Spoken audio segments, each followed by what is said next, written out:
What's up guys? In this video, you're gonna learn how to stop quitting on yourself. This is a really important topic, and if you use the concepts that you're gonna learn today, it will change every area of your life. Big claim, I know, but it really is that important.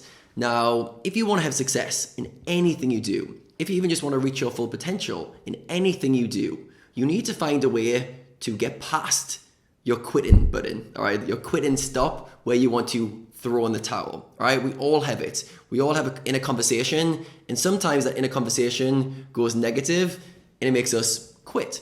It makes us stop. It makes us take the easy route out. So today we're gonna explore why that happens, but more importantly, we're gonna talk about how to get past it, all right? I'm gonna give you guys some examples from my own life, how I try to get past this obstacle, because I deal with it in the same way, and how we can basically use the time we normally quit as our time to take action, all right? So I want you guys to be thinking about where you quit in your lives normally and how we can start to push past it, all right? So the most important conversation you have goes on here. It's between you and you, right? It's that inner dialogue. How do you negotiate with yourself? How do you get yourself to do hard things? How do you get yourself to take action on the things that you know are beneficial to you? All right, some people can do this very well and they get very good lives and successful lives. Some people can't do this and they quit on themselves and they throw in the towel. They want to do more, but they stop themselves, or they give in to their inner urges or desires or short-term gratification. All right, so we're going to talk about this, and I'm going to highlight it through examples that hopefully will resonate with you guys. And then to take away from this video, I want you guys to think of an area of your life where you're taking the easy option, where you're quitting too easy, and work on getting past it. All right, so to bring this concept to life, I want to use an example of me, and I want to use my example of literally this week. All right, so I'm shooting this video on a Thursday, and literally a few days ago, I went to the gym to run a 5K on the treadmill. Now, I used to run it when I was younger, but I haven't done much of it in recent times. I've slowly got back into it, but I haven't run a 5K, like kind of time trial on a treadmill for about 5-6 months. Anyway, when I go into the gym, I say I'm gonna run this 5K in under 20 minutes. All right, under 20 minutes for a 5K. Nothing special, decent if you're not a runner, but nothing crazy. Why did I set a time? Because I know I should be capable of it, and I like setting myself a target or a goal. All right, so no drama so far. Go into the gym. I actually jog to the gym, which is about a mile away, and I start running on the treadmill.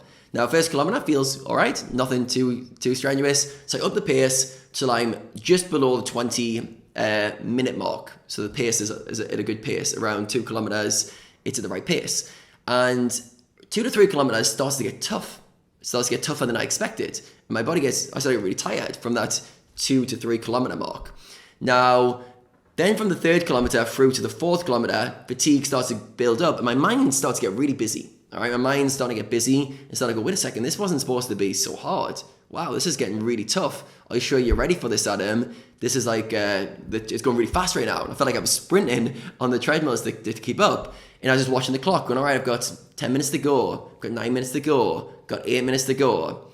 Now, I got from 3 kilometers to 4 kilometers, and I thought that was going to be easy. I thought like the last kilometer would be downhill. Then something strange happens at the 4.2 kilometer mark. I got a little bit dizzy. All right, so I felt a little bit dizzy for maybe 5, maybe 10 seconds. And my mind, literally my mind, saw the opportunity. It saw, oh, Adam, you're dizzy. The narrative went, Adam, you're feeling dizzy. Don't push yourself. What happens if you fall on the treadmill? All this inner BS. And I literally reached and I hit the emergency stop button. I hit the emergency stop and I stopped at 4.2 kilometers. I had about 3 minutes of running left to go, 0.8 of a kilometer, 800 meters to run. And I stopped. I quit on myself. All right. And as I'd done this, I almost hit the button as a reflex as I felt this dizziness that was like going to subside. And I was so disappointed with myself. All right. So I walked to the gym, and a few years ago, that would have been in a narrative that I built on myself. I would have been like, Adam, you're a quitter. You say you're going to do stuff you don't. When it gets hard, you don't know how to push past it. And I would have been very negative to myself. And I did have a little bit of this as I was leaving the gym, but I changed my narrative as I was leaving. I went, Adam, you got 24 hours to put this right. 24 hours to get back in here and get back on the treadmill and run a 5K sub 20 minutes. All right. So when I'm leaving the gym, I actually jogged home as a bit of a punishment for myself. And I realized something really important happened. I had underestimated like how hard it was going to be to do that thing. And I quit when it got hard. All right, I wasn't conscious enough in the key moment, and I hit that easy out option. All right, so when you run on the treadmill, often the emergency stop button's right when your right hand's extended, and I just hit it. It almost felt impulsive. As soon as I did it, I regretted it. All right, but it's a really good analogy for life. All right, taking the easy option when you've got two options: take the hard option or the easy option. So I'm jogging back from the gym, and I'm like, tomorrow, Adam, no matter what, you're coming back in here and you're running sub 20 minutes for a 5K, no matter what. All right, so I put my mind to it, gonna do it. Literally, as I go into bed that night, I'm like, Adam, tomorrow wake up, you're gonna be in the gym by 7 a.m., you're gonna run this by 7:20, no matter what. No music, no audio books, no podcast, no anything. You're going in there and you're just gonna do it, you in the treadmill. All right, so the following day comes around, and now here's my opportunity for redemption, self-redemption. And I made this a real big deal in my head. I'm like, let's go. And the day before, one of my mistakes was I underestimated it. I thought it was gonna be easy. And then when it got hard, I quit. So this time, I'm not doing that. All right, so I go in there, I'm like, right, this time I'm definitely gonna do this. It's gonna get hard around the 4 kilometers, and I'm gonna push through no matter what. Okay, so it starts off again, very steady, the first 2-3 kilometers. Then the interesting point starts to happen. As I get from 3 to 4 kilometers, I start to feel really, really tired. All right, I'm starting to get I'm looking at the minutes. I'm like, God, I can't keep this going. I can't keep this pace up. Then it gets even more interesting when it gets to 4.2 kilometers. Guess what happens? I start to feel dizzy again. I start to feel like, oh my God. And literally my mind says, stop now. I literally felt the exact same impulse that I gave into the following day. The reason is when you do something once, it builds in that pattern into the brain. So now my brain is wired. There's a quit button around 4.2 kilometers. I've never tried to run a 5K and stopped that close to the finish before on memory, but because I've done it once, the brain's recognized that and it wants to do it again. All right, so this time I saw it and went, keep going at him. This dizziness is going to pass by, keep going. All right. Then it got even more interesting around the 4.3 kilometers. I got more tired than I was at 4.2. And now my mind was trying to get me to quit and phrase it as a win. All right. So my mind was going, Adam, just quit now. It's 4.3 kilometers. That's more than yesterday. You can quit now and it's still improvement.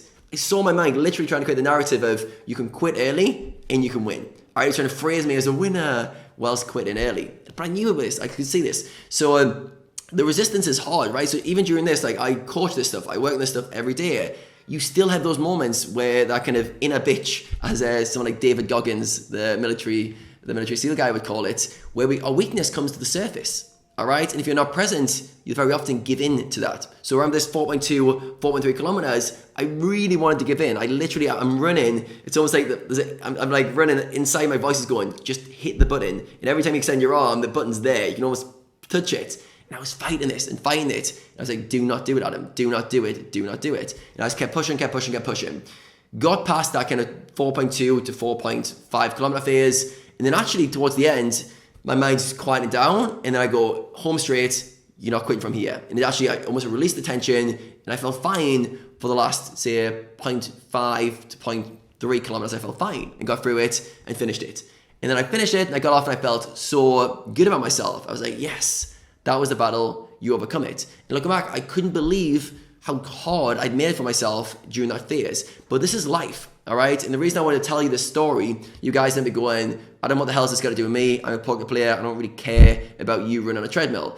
But the reason it's important is because this is life, all right? And it's easy to say in a physical sense when you're trying to push yourself, because that's when you feel that I'm feeling tired. I'm feeling weak. I can't do it. I need to stop. All right, so the quitting is much more direct, and you can see it more easily with exercise. And I'm telling you the story because it happened literally a few days ago.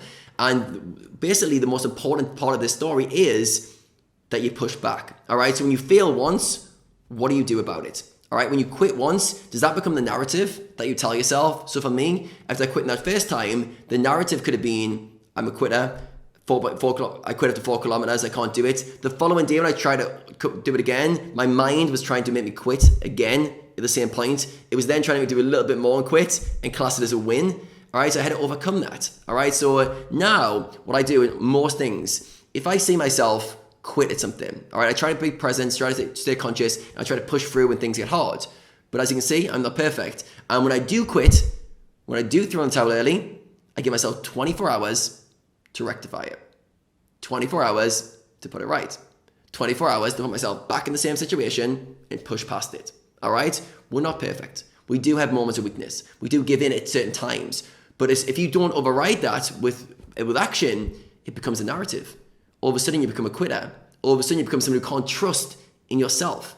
You can't trust in yourself to go, I'm going to do this hard thing. It's going to get hard and I'm going to make myself do it anyway. If you can't make yourself do hard things, how can you bet on yourself in life? How can you bet on yourself in poker to come through adversity? If you're not willing, if you don't know if you can do hard things. All right, so when you're watching this video, guys, I want you to be thinking about an area where you quit. Is it during study sessions? Is it in the morning? Just get out of bed in the morning. Some people just quit because I'm too tired to get out of bed. I quit on the day and hit the snooze. Where in your day even, do you take the easy option? And what I want you to do for the next week, I want you to tackle it. All right, I want you to really tackle it. So I want you to pick one area where you often take the easy option and quit, like me on the treadmill. And I want you to go head to head with it. And I want you to notice the next time you quitted it. So pay very specific attention. I quit at this when it got hard. I was supposed to do 2 hours studying. I quit after 1 hour because I felt tired. Rather than just take a 2-minute break, I quit on it. I want you to see yourself quit on it. And then I want you to challenge yourself for the next day in particular to put it right. To put yourself back in that situation. And this time to push through. All right? Quitting once is fine. You can learn a lesson from that. Quitting twice is not. If you quit the third time, you better do it the fourth time. All right? So you got to keep going. All right? And this reminds me of a story from Kobe Bryant. All right? So Kobe Bryant, I think he once missed something like 8 shots in a row. And somebody asked him, Kobe, how come you kept asking for the ball when you kept missing? All right? And his answer was really, really good. So he goes, when someone throws me the ball and I have a shot, I expect to make that shot. No surprise, he's a professional basketball player, he's got a lot of confidence. Then if he misses that shot, the interviewer was saying, when you miss, does your confidence get bruised? And he goes, no. When I miss the one shot, it's ready for the second shot, I'm like, I'm definitely going to make this one. I missed the first one, I'm not missing 2 in a row. Then he misses the second one, and his mind goes, 2 in a row you missed. The third one's 100% going in. There's not a chance I'm missing the third one. Misses the third one. This fourth one, there's no way I can miss. I just cannot miss. Misses the fourth one. He just keeps that narrative going. The more he misses, the more he's like, this next one will not miss. All right? And you can use the same thing in your life where if you quit on yourself, the next day you will not quit. All right? Next day you go back to the situation and you go, I will not quit no matter what. If you somehow quit again, you go at the third day, I'm definitely not quitting twice. And then you keep going until you get past it. And this sounds like a small thing, but this is super, super important.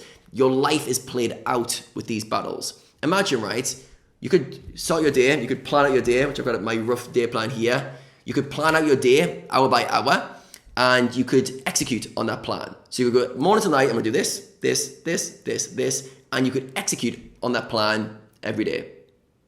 How amazing would your life be? How successful would you be? How much of your potential would you realize? So much of it. And you might go, well, what gets in the way? The only thing that gets in the way is this inner narrative. And when things get hard, you back out. When things get hard, you back out. All right? And like I said, I'm no different. Like there's moments in my life where I'm still working to improve, to get better. But I take it on. I take on the challenge. When I see my weaknesses, years ago, 2-3 years ago, I wouldn't have seen it. I would have said, oh, Adam, you're tired. I'd have went home either in a negative frame of mind about myself, or I would have not noticed. I mean, Adam, you were tired. Yeah, it's fine, no problem. And took the easy option and not being bothered. Or I made it the other inverse and been like, Adam, you're a loser, you're an idiot, and this kind of negative self-talk. So you guys will do either. You either use justifications to make yourself feel better about it, or you'll really build a negative inner dialogue. And said, I know you quit. You always quit. Here we go again, you quitting on yourself. All right, and you've got to find a way to get past that. All right, so for the next week, take on a challenge. Notice something that you quit in, and then put yourself back in that situation the following day and push through. And notice what the mind does. Notice that the mind tries to make you quit again. It tries to say, bullshit excuse number 1, bullshit excuse number 2, bullshit. It just keeps going. You've got to overcome that. And once you start to overcome that consistently in all areas of your life, you start to have confidence in yourself. You start to be able to bet on you in any situation because you know when it gets tough, you'll show up. But you've got to earn it. You've got to start small. You've got to start making promises to yourself and keeping them. All right, guys, hopefully this is a good video for you guys and you've got a lot of value from it. If you did, let me know in the comments below which area of your life you have been quitting on or quitting on yourself and you're going to put more effort into overcoming it. All right, I'd love to know which areas you guys are working on, whether it's something physical, whether it's something studying, whether it's grinding related, whether it's lifestyle or relationship related. It's all the same game. It's you overcoming your lower self with your good intentions, all right? And you're using your willpower to keep yourself on course. All right, guys, hope you enjoyed this video. If you did, please smash the like button before you go. And there's gonna be plenty more coming from me very soon.